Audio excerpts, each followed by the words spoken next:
La Fondation Omar Bongo Ondimba offre l'opportunité à la jeunesse gabonaise, très intéressée ou passionnée par les métiers du cinéma, de pouvoir développer son talent et pourquoi pas vivre son rêve.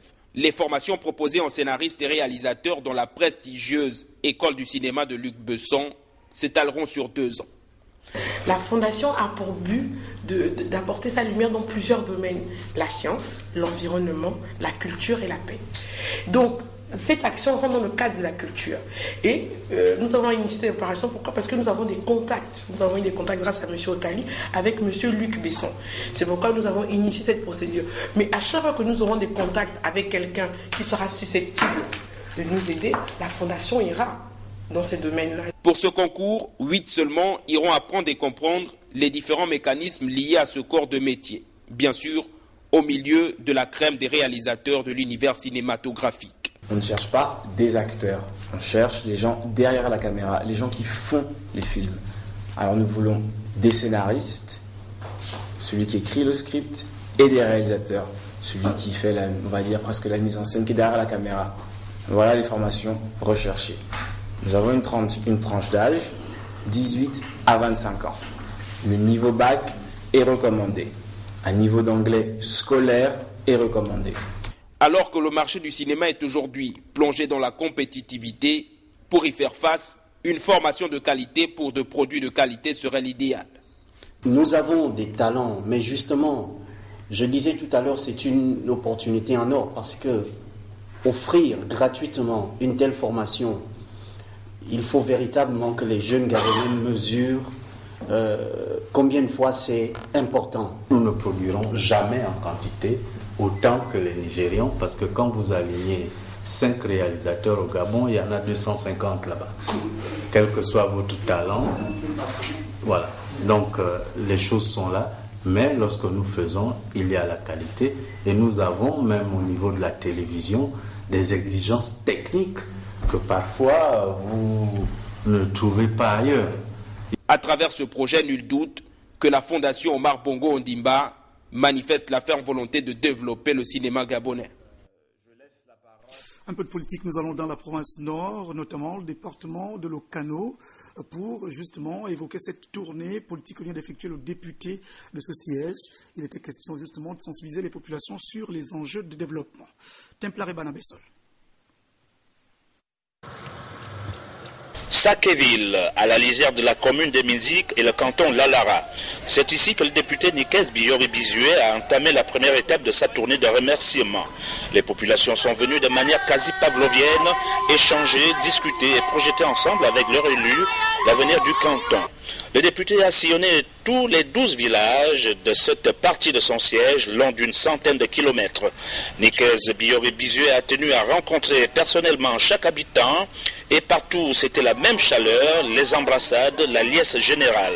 Les populations se sont largement exprimées et à chaque fois l'honorable a privilégié l'écoute, accepté les conseils et suggestions de sa base politique, satisfaite jusqu'ici de son action. Il nous a apporté plusieurs choses et il nous a conseillé de garder le silence et puis de maintenir la paix. Avec tout ce qu'il a déjà commencé à faire, nous le soutenons. Pour Nikes Biori-Bizué, l'heure est maintenant au travail. Il a réaffirmé aux populations le type de député qu'il ambitionne d'être, un député qui fait la politique de développement, la politique du président de la République, le député de tous.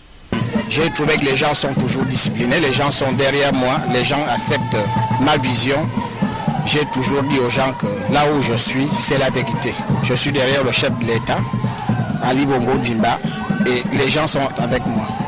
Mais pour cette tournée, les populations du canton Lalara ont dansé un peu plus que d'habitude.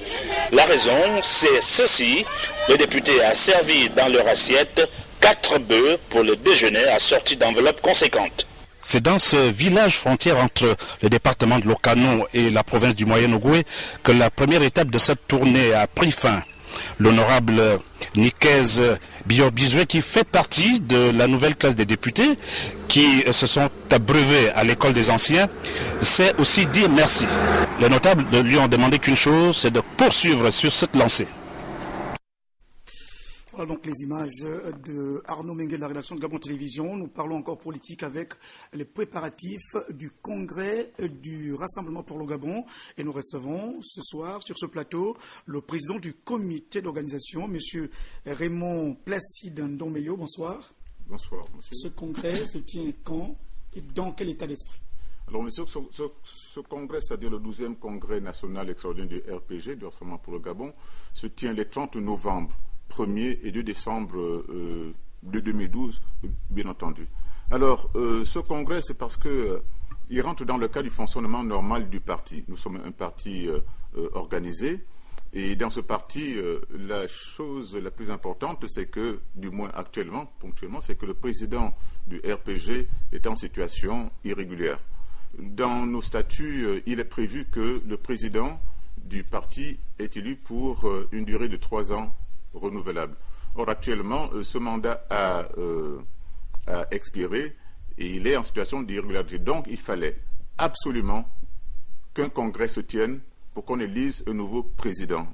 Vous voulez bien croire que ce congrès est extraordinaire. Oui, il est extraordinaire par son épithète, mais en fait, il est aussi extraordinaire parce que les statuts le veulent ainsi, qu'avant le congrès, que si on peut organiser un congrès national ordinaire, on organise un congrès extraordinaire. Mais il n'est pas extraordinaire parce qu'il sort de l'ordinaire, parce que vous voyez, nous sommes un parti discipliné, organisé, et qui a déjà tenu depuis 1990 8 congrès nationaux, et nous sommes au 12e congrès extraordinaire. Donc une vingtaine de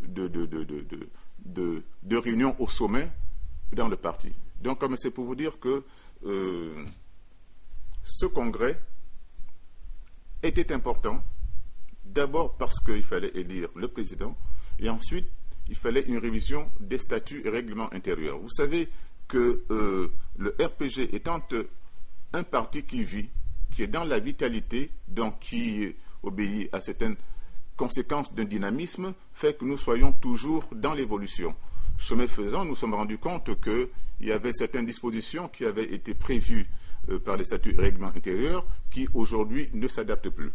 Il fallait donc que nous regardions cela. Ce sont donc les points importants que nous souhaiterions examiner, que nous allons examiner au cours de ce congrès. Mais il faut dire qu'au cours de ce congrès, ou à l'occasion de ce congrès, nous aurons encore à préciser, à confirmer que nous devons, dans nos choix, depuis 90, nous disons école cadeau, puis-tel cadeau, un toit pour tous. Et vous constatez que si en 90, personne, ou alors très peu de personnes, avaient compris qu'il était important que les enfants se forment, nous disons place aux intelligences. Vous voyez, par exemple, aujourd'hui, nous présidons la CEMAC. Nous aurions pu, si l'école était cadeau dès 90, avoir déjà plein d'universitaires, un nombre important de personnes qualifiées pour affronter, pour entrer avec beaucoup de force, beaucoup de dynamisme, beaucoup de compétences dans la CEMAC. Donc vous voyez un peu, c'est toutes ces choses-là qui vont être un tout petit peu dites, redites, reprises et perfectionner au cours de ce congrès. Vous savez, nous avons émis un certain nombre de choses. Nous allons toujours, je disais, persévérer dans nos choix de toujours, parce que nous parlons par exemple de démocratie conviviale. Pendant que nous vivons dans une situation de démocratie conflictuelle. Dans une situation, nous parlons de démocratie de partage, parce que nous sommes actuellement dans une démocratie d'exclusion à travers le monde. Ce sont toutes ces choses-là qui sont des vérités. Je crois que nous aurons certainement l'occasion d'y revenir lorsque nous serons donc à couvrir effectivement ce congrès. Merci d'être passé sur nos plateaux. Justement, le temps aussi, donc, bien sûr, d'annoncer en bref, nous reviendrons demain à l'image sur la phase donc, des installations des fédérations du Parti démocratique gabonais dans la ville de Mouila et dans le département de la Douya-Onoï. Juste le temps aussi donc, de recevoir un dernier invité pour cette édition d'information. Il s'agit donc de M. Patrick Fouba, qui est donc le responsable marketing et communication de Gabon Télécom, qui fait une offre exceptionnelle à l'occasion des fins d'année. Monsieur, bonsoir. Bonsoir, merci de me recevoir. Alors, je viens pour parler de Gabon Télécom. Déjà vous dire que Gabon Télécom, en tant qu'entreprise citoyenne, est une entreprise qui se porte parfaitement bien. J'en veux pour preuve les performances opérationnelles affichées dans la presse récemment qui évidemment font apparaître que Gabon Télécom réalisation de l'ordre de 30% par rapport donc à 2011. Gabon Télécom, c'est 450 000 abonnés au téléphone mobile en 2011. Établi aujourd'hui à 800 000, c'est-à-dire une augmentation de plus de 75% avec donc 18 000 abonnés au téléphone fixe, 7 000 abonnés au téléphone, à l'Internet, c'est-à-dire une entreprise qui se porte parfaitement bien. Et donc, nous sommes portés en cela par nos abonnés qui nous font de plus en plus confiance et raison pour laquelle je suis là aujourd'hui pour attester de notre générosité pour rendre, si vous voulez, l'ascenseur à nos abonnés qui nous font confiance à travers donc des offres de fin d'année qu'on peut exposer. Qu'est-ce qui va être fait concrètement pour ça? Alors concrètement, les fêtes ont commencé chez Gabon Télécom avec une offre au téléphone fixe. Vous savez que le téléphone fixe actuellement est gratuit de 20h à 8h du matin et le week-end de fixe à fixe, le téléphone est gratuit. Ça, c'était donc une offre majeure pour lancer les fêtes de fin d'année. Mais je suis là ce soir pour dire à tous ceux qui nous regardent ce soir que demain, vendredi 30 novembre, est un jour exceptionnel parce que le public